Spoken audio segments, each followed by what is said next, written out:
Good morning, citizens. How is everyone today? Today is June 9th, and yesterday was a roadmap roundup, which I didn't get to see. I haven't been on the website in a couple days. I do see there's also an Inside Star Citizen that is out. I'm going to watch that after this on my own. I'm not going to share that with you. Feel free. It was released 2 hours ago at the time of this recording to go check out some of the behind the scenes. It looks like we're going to talk a little bit about Ninetales, but we're going to check out the roadmap roundup. So roadmap roundup, we have some notable changes in the new release view. So there is a new release view coming out. We're going to check that out in a minute, and some of the different changes. So let's look at them now. We have Derelict Reclaimer Space Missions, a variety of handcrafted, narratively unique missions that have been created for the new Derelict Reclaimer wreck sites in space. As long as, the loot's fixed so that it's not just a bunch of things of food, these might be kind of interesting. So those are things that are expected to come in 3.17.2. So the next patch coming out, they're looking at having some of these reclaimers. That'll be kind of awesome. Deliverables have passed their final review for Alpha 3.17.2, and therefore making these as committed on the release. So that's going to be cool. It means these are things that we're going to see coming out in the next patch. Additional Stanton Lagrange points. Interesting. More stations or more asteroids? I'm unsure. The Derelict Reclaimer Settlement, which is going to be a point of interest. That's going to be potentially have some NPCs there. A crashed ship that people are starting to live around. The Derelict Reclaimer Space Missions. Those are what we were just talking about up here, which will be very interesting, I think, to see. Something that I think will be interesting to look forwards to. The AI Planetary Navigation, and that has a lot to do with stuff like these settlements. This is how NPCs are going to be navigating around on the surface of the planets. Illegal delivery missions, that's something that you may have heard of. It was talked about recently in another release on the comlink, talking about how there's going to be delivery missions where you're maybe working on the other side of the law. The pay will be maybe better, but the risks might be better as well. And then the Siege of Orson. So if anyone saw that there was a fight on Orson with the Ninetales, some people had some of the Ninetales armor on, and you're wondering where they got that. They got that in the PTU when they were doing some testing.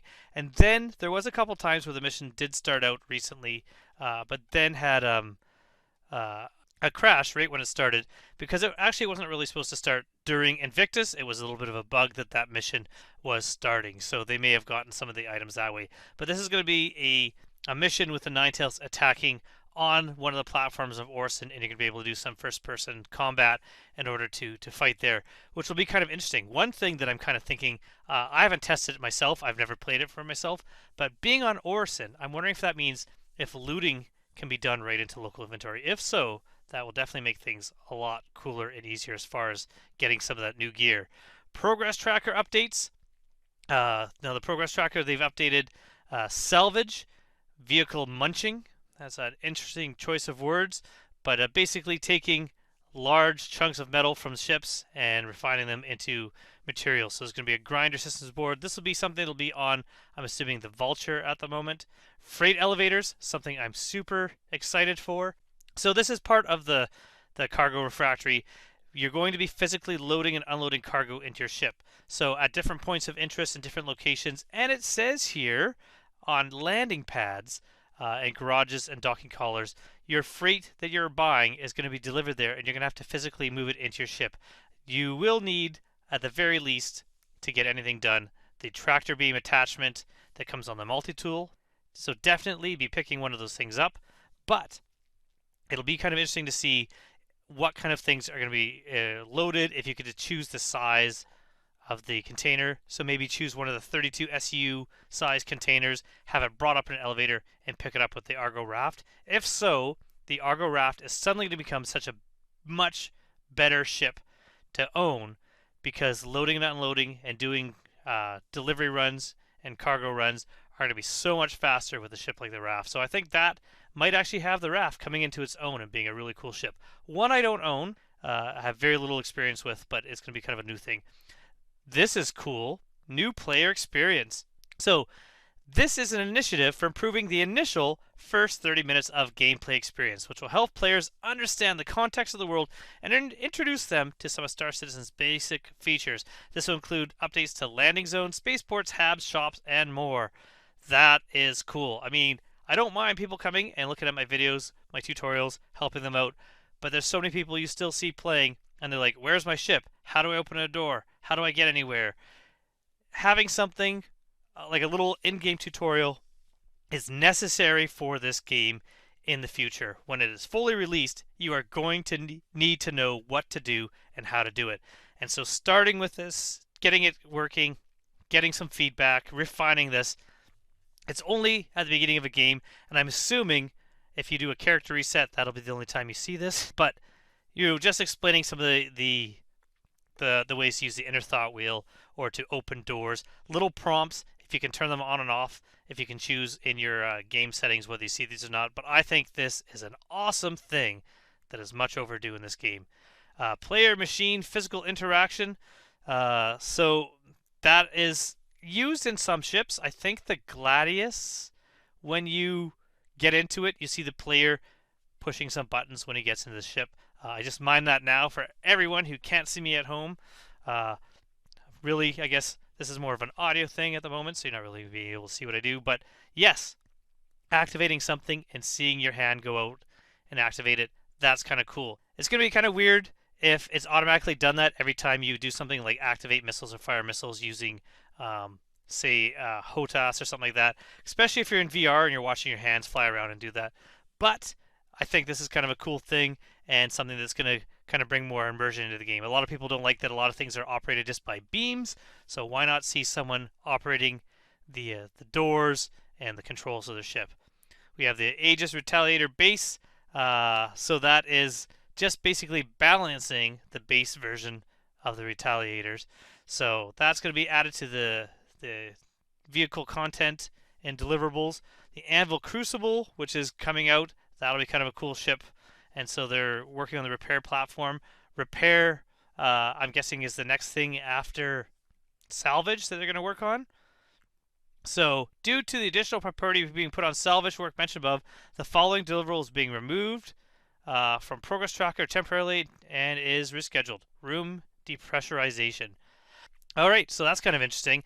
Again, not a huge deal right now, although I think about this a lot. I think about this quite a bit. I do like the idea that you can lock open doors in the MSR, or at least you could. I haven't been able to figure out how to do it again now, but think about when you're in space, if you're locking open the doors and something happens where a door is opened to space, you may be depressurizing your entire ship. Many ships have little airlocks, but some don't. If you're looking at one area of the Freelancer, it kind of depressurizes that one area, which isn't too bad. But if you're looking at something like the Mist Prospector, you're really depressurizing the entire ship except for the cockpit every time you open and close the door. So having some ships that depressurize and some that don't, and some that have the different rooms, that'll be kind of interesting so that you can have people inside a ship. If you look at things like the Javelin, I could see people not wearing their spacesuits, their undersuits on there, wearing their uniform or wearing some regular clothes. Even being on a space station, if something could depressurize the station. All these are cool things to look forward to. Also, I know they're working on fire and fire management and the spread of fire. If you could depressurize a room that is on fire, that would suck all the fire out of the room. I think that is really cool. So this is something that needs to be worked on, but is being taken off while they work on something that is actually coming out sooner. So that's kind of cool. On top of that, I'm going to go to development, and we're going to look at the roadmap. We're going to go to the release view. See what they're hoping to come out in quarter 3, 318. But they're also looking at 317. Things are coming out. These things are out. We have character DNA head texture updates done. We have the River Cortec, one river in there. Ships and vehicle, the Drake Mule, the Scorpius, and the Miscall A done. What is still to come in 317? Looking at gameplay, committed to coming out. Derelict Reclaimer space missions. There you can kind of see an image of it there. Siege of Orson, which is a new dynamic event. I don't know if this is an ongoing event or something like the Nine Tails event that happens every once in a while. Illegal delivery missions. Selling items to shop, already done. Ship-to-ship refueling, done. Mining gadgets, done. AI, planetary navigation, so NPCs moving on the surface. Coffee shop, already done. Location, we have space station clinics, out. We have additional Lagrange points. Looks like it might be stations and gas clouds surrounding it. So it is the stations. Cool. I didn't know exactly what they were talking about there. Derelict, reclaimer settlement, point of interest. Not a really good image to kind of show you. Proof of concept, point of interest that sets the stage for additional settlements to come. That'll be cool because the more settlements, the more NPCs, potentially the more missions to go somewhere and deliver something to find people. Maria Pureheart released. Those are all expected to come out in the near future. 318, persistent entity streaming, so leaving something and coming back to it later. Salvage attachment. This is the Vulture, I'm assuming. Yes, it is. Cargo system refractor and hull stripping, which is part of the salvage with the Vulture. These are all things that you're looking at further in the year. But that is it. That is kind of an update based on the latest news coming out of RSI. So I hope that's fairly interesting. I do have another video releasing today, going to be about the RSI Mantis, and then another related shorter video coming out hopefully by the weekend. So that is it, and I hope you are having an awesome time in the verse. Until next time, thanks for watching. Goodbye.